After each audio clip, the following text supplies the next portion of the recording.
Hello friends, आपके अपने channel Jaiswal virtual classes में एक बार फिर आपका स्वागत है। फ्रेंड्स, आज मैं एलटी मेंस एग्जाम से फिर एक नए क्वेश्चन के साथ आपके बीच में उपस्थित हुआ हूं। फ्रेंड्स, आज की इस क्लास में हम लोग जिस प्रश्न पर डिस्कस करने वाले हैं वो प्रश्न है कि मनुष्य एक राजनीतिक प्राणी है, अरस्तू के इस कथन की व्याख्या कीजिए। आपने पढ़ा भी होगा और बहुत लोगों से सुना भी होगा कि मनुष्य एक सामाजिक प्राणी है, मनुष्य एक राजनीतिक प्राणी है। तो अरस्तू का यह बहुत फेमस स्टेटमेंट है। वो कहता है कि मनुष्य एक सामाजिक और राजनीतिक प्राणी है। अब इसको अलग अलग पूछता है, कभी कहता है कि मनुष्य एक सामाजिक प्राणी है, कभी कहता है कि मनुष्य एक राजनीतिक प्राणी है। यह कथन किसका है? तो यह कथन दोनों है जो है अरस्तू का है। और दोनों का तात्पर्य एक ही है कि मनुष्य जो है एक सामाजिक प्राणी है, राजनीतिक प्राणी है। इसका मतलब वो समाज और राज्य के बिना नहीं रह सकता है। वो उसकी प्रवृत्ति होती है कि वो समाज और राज्य में ही रहेगा। तो वही प्रश्न आज पूछा है कि मनुष्य एक राजनीतिक प्राणी है। यही सीधा स्टेटमेंट अरस्तू का उठा लिया है। अब प्रश्न पूछ रहा है कि इस कथन की व्याख्या कीजिए कि वास्तव में अरस्तू क्या करना चाहता है, किस तरह से वो राजनीतिक प्राणी है, किस तरह से वो सामाजिक प्राणी है। इस कथन के परिप्रेक्ष्य में इसकी व्याख्या कीजिए। तो आइए इस प्रश्न की व्याख्या करने के लिए हम चलते हैं अपने कंप्यूटर स्क्रीन पर और इस प्रश्न को विस्तार से हम समझने का प्रयास करते हैं।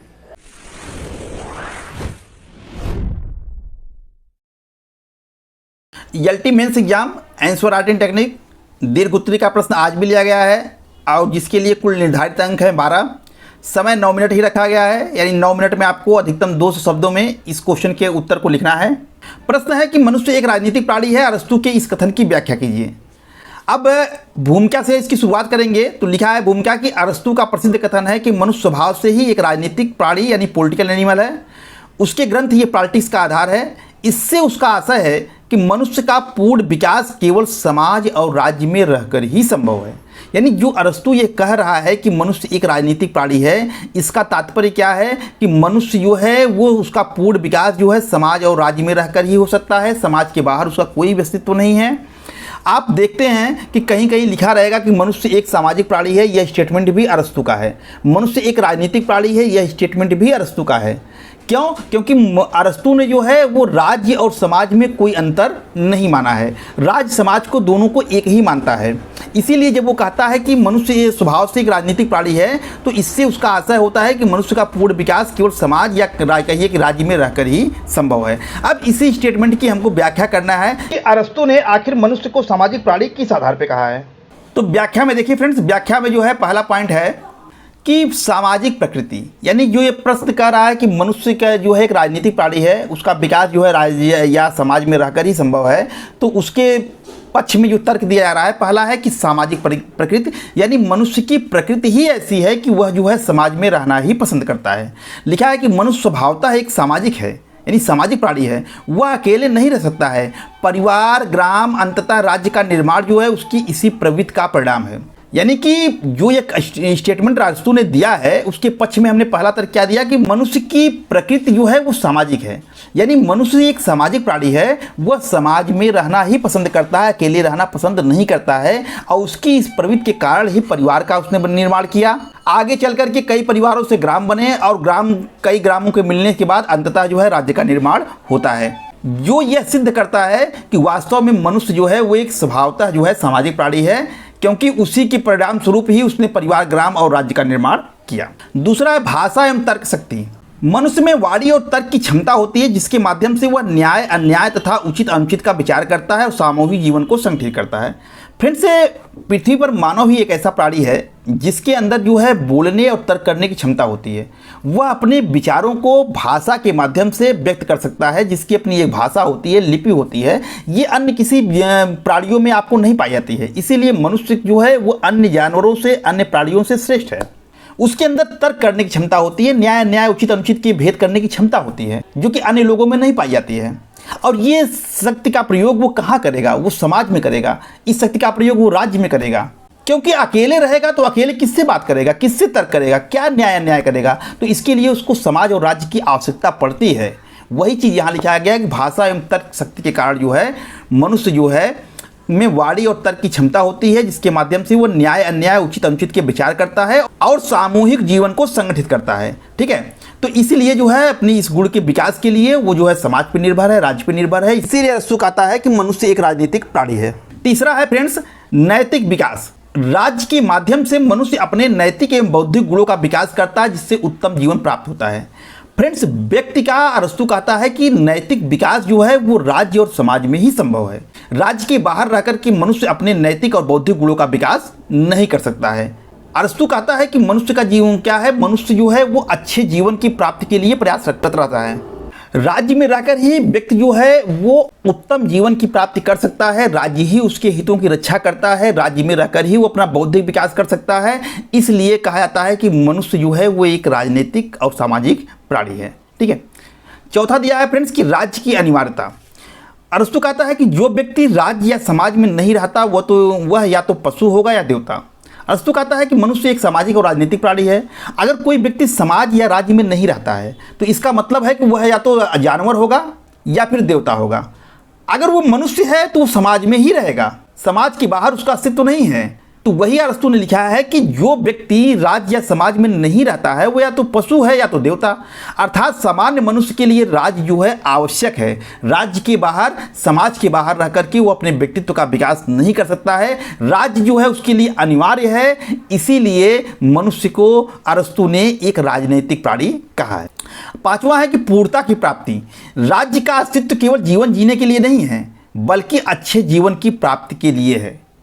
यानी राज्य में व्यक्ति जो है केवल अपने जीवन की रक्षा करने के लिए ही नहीं रहता है बल्कि उसको अच्छा जीवन व्यतीत कर सके, वह नैतिक जीवन व्यतीत कर सके, वो गुड लाइफ व्यतीत कर सके, इसके लिए वो राज्य में रहता है। राज्य में रहकर ही व्यक्ति जो है अपने व्यक्तित्व की पूर्णता को प्राप्त करता है।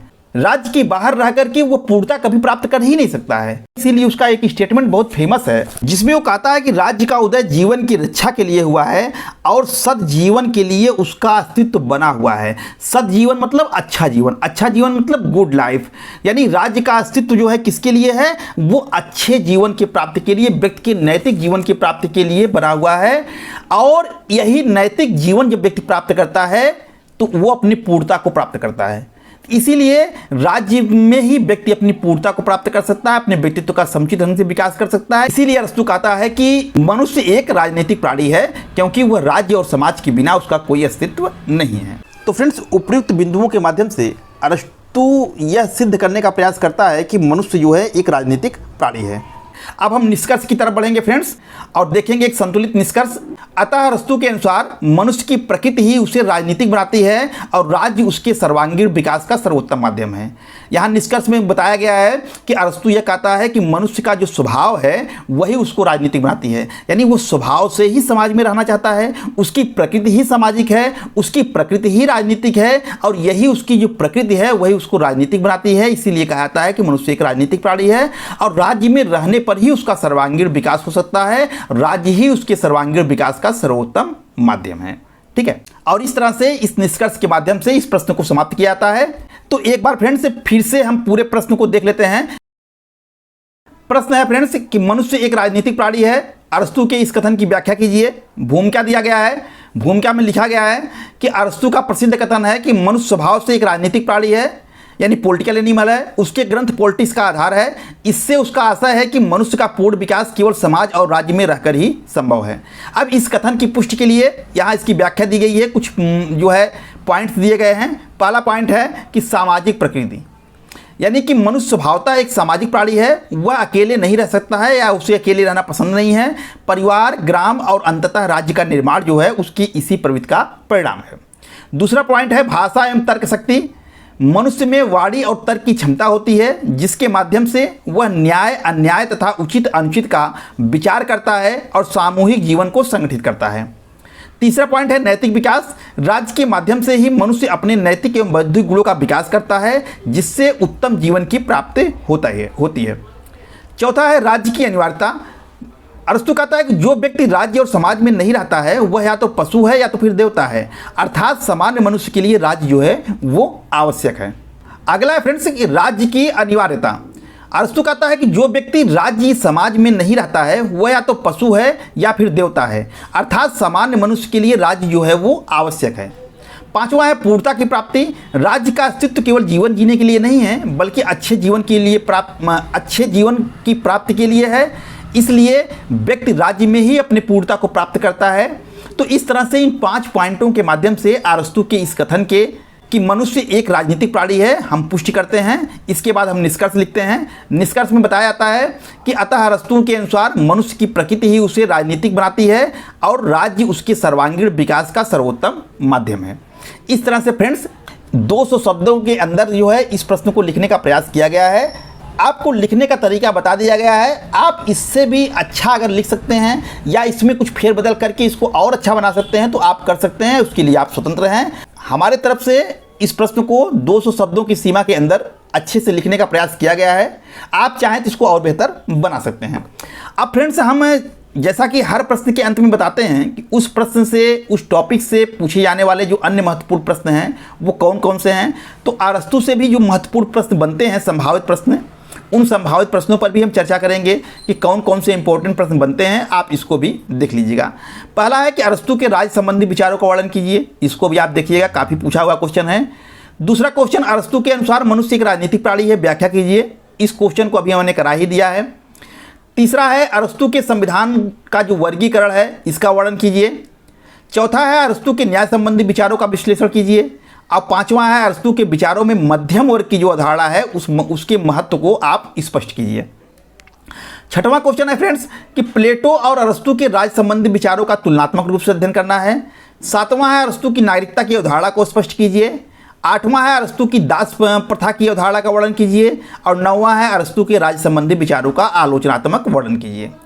फ्रेंड्स देखिए, अरस्तू की नागरिकता और दास प्रथा जो है ये डायरेक्ट तो क्वेश्चन नहीं पूछते हैं, लेकिन इनडायरेक्ट रूप में इसका वर्णन आता है। जैसे कि अरस्तू के राज संबंधी विचारों की आलोचना अगर पूछेगा तो आप इसकी आलोचना में दास प्रथा का बताओगे कि अरस्तू ने दास प्रथा का समर्थन किया है, ये इसकी आलोचना में आप बता सकते हैं। अरस्तू ने जो है बहुत समाज के बहुत बड़े वर्ग को नागरिकता से वंचित कर दिया, स्त्रियों को, बूढ़ों को, श्रमिकों को, तो इन बहुत बड़े वर्ग को नागरिकता से वंचित कर दिया। इसकी आलोचना में हम लिख सकते हैं। जो ये पॉइंट दिया गया है कि अरस्तू के राज संबंधी विचारों की आलोचना कीजिए, उसमें भी ये 2 पॉइंट आप दर्शा सकते हैं।